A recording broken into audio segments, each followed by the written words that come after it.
Good morning. We are extremely pleased that you're here. It is good to come together for the purpose of co-creating. Do you agree? Yes. You do. Yeah, you do.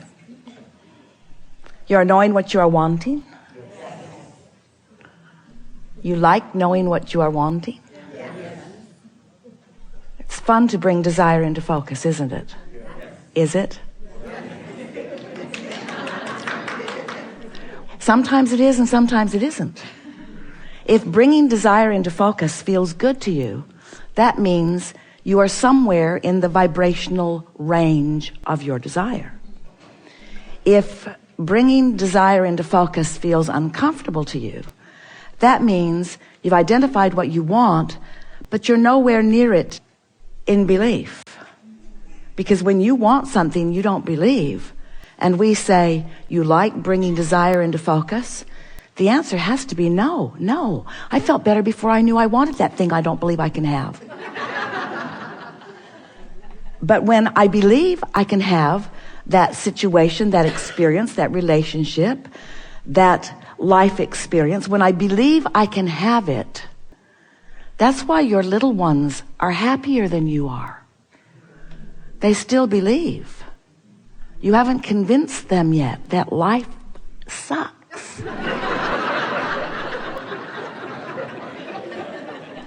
You say things to them like, oh, you'll get it in time. Later on, you'll understand. But we want, and they do too, we want to restore you to your pre-birth and shortly after birth understanding that you can have whatever it is that your life helps you to define that you want. You can have it. You can be it, you can do it, you can experience it. Law of attraction will bring it to you. But you have to be a vibrational match to what you want. You cannot be a vibrational match to its opposite.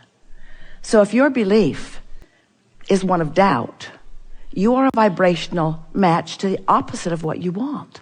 Don't you find that fascinating? My belief does not match my desire.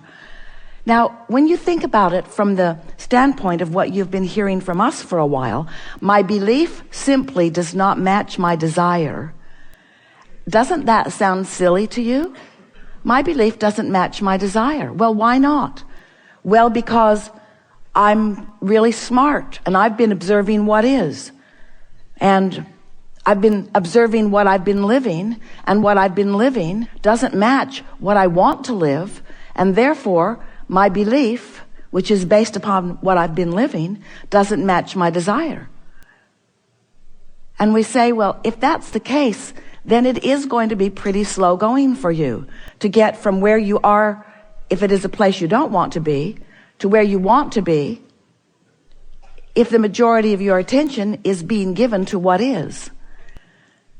Is it? Do you give the majority of your attention to what is? Do you? You do, don't you? You know you do. You know you do, because you are so good at observing. Your observation, your acknowledgement of reality, the reality that exists. And most humans would say anyone who's wise would give their attention to reality. We don't want to be delusional. We don't want to not face reality. So haven't we learned right from those who have taught us? Shouldn't we face reality? And we say, by all means, if you like it, by all means, if the reality is such that you want to perpetuate more of it. If there are things, didn't you used to be taller?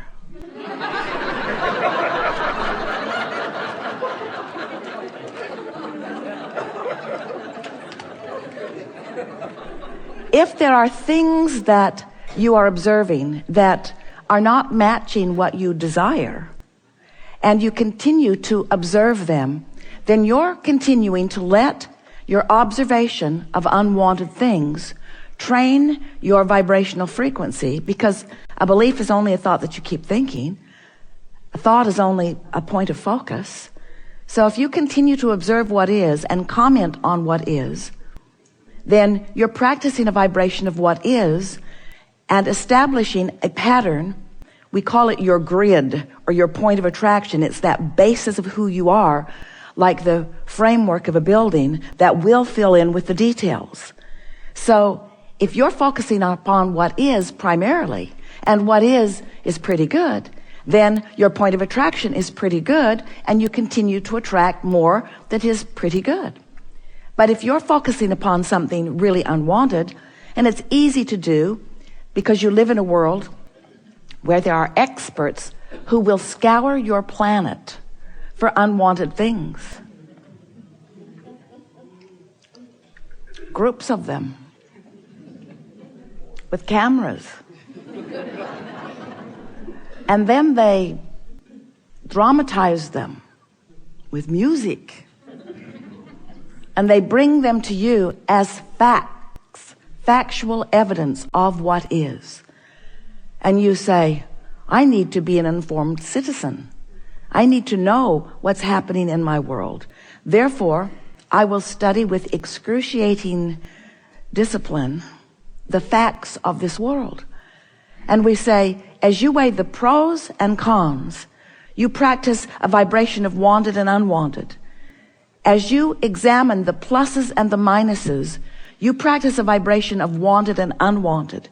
In your attempt to be fair-minded and objective, you introduce all kinds of clutter to your vibrational frequencies that you don't need to introduce. And in your objectivity, you have a cluttered vibration. Most everybody around you has the same.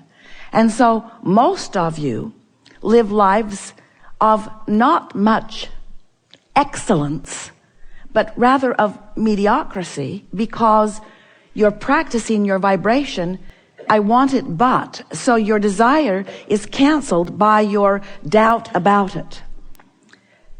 And then you measure yourselves against others who are doing the same. So we have to say to you, friends, your standards are low. Your vibrational standards are quite low. We want you to insist on a greater standard of vibrational excellence for yourself, which will not only clarify your vibrational patterns, and it will not only bring to you more wanted in a quicker fashion, but while it's on the way, you'll feel so much better, because how you feel is always simply an indicator of your mixture of pros and cons. That's all it is.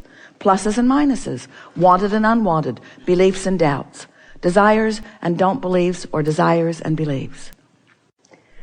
So we want, in the hours that we are together today, to convince you little by little. It's a gradual process, and one you will practice following. We want to convince you that you are the creator of your own reality, and that you do it because you give attention to things, and by giving attention to things, you emanate a signal. And the more you give attention to something, and the more you emanate that signal, the easier it is to emanate that signal.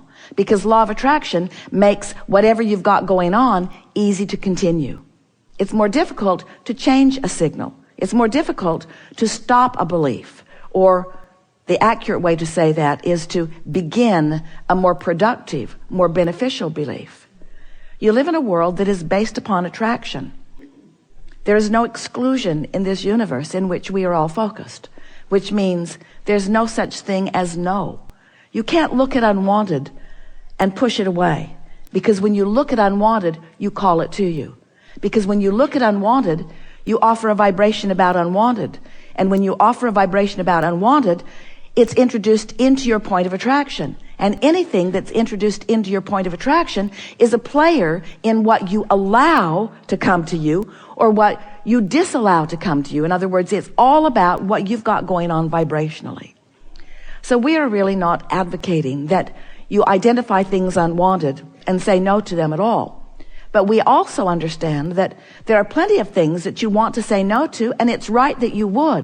We just want you to briefly say no, and then immediately following the no, say yes to something that you prefer. In other words, when you know what you don't want, you also know what you do want. But as humans, you have become oriented to putting more emphasis upon unwanted because you believe somehow, and it is really difficult for us to understand how you have come to believe something that is so defiant of universal laws. How do you come to believe that you can say no to things and they will go away? Well, it's because you've been living this life of sort of mediocrity where you have been dabbling with creation through action rather than through vibration. You can pick stuff up and move it around, and you can say, no, I don't want it over there. I want it over there. And you can move something from place to place. And so you've convinced yourself, since your action is so easy for you to observe around you, you've convinced yourself that the world operates by you just defining what you want and then using your physical willpower or strength to make it so. But we want to connect with you on a deeper level of understanding. We want you to address your true leverage. We want you to address your leverage of attraction. We want you to accept that you are the creator of your own reality because you offer a vibration that law of attraction is responding to. And we do not believe that our message to you will be difficult for you to accept fully because we know that law of attraction will help us because there is no evidence to the contrary anywhere in your universe. When you focus upon what you want and you do it with enough consistency that you begin to feel good, that you begin to feel light and easy about it, that you begin to feel expectant about it, hopeful and then expectant, hopeful and then believing, hopeful and then knowing.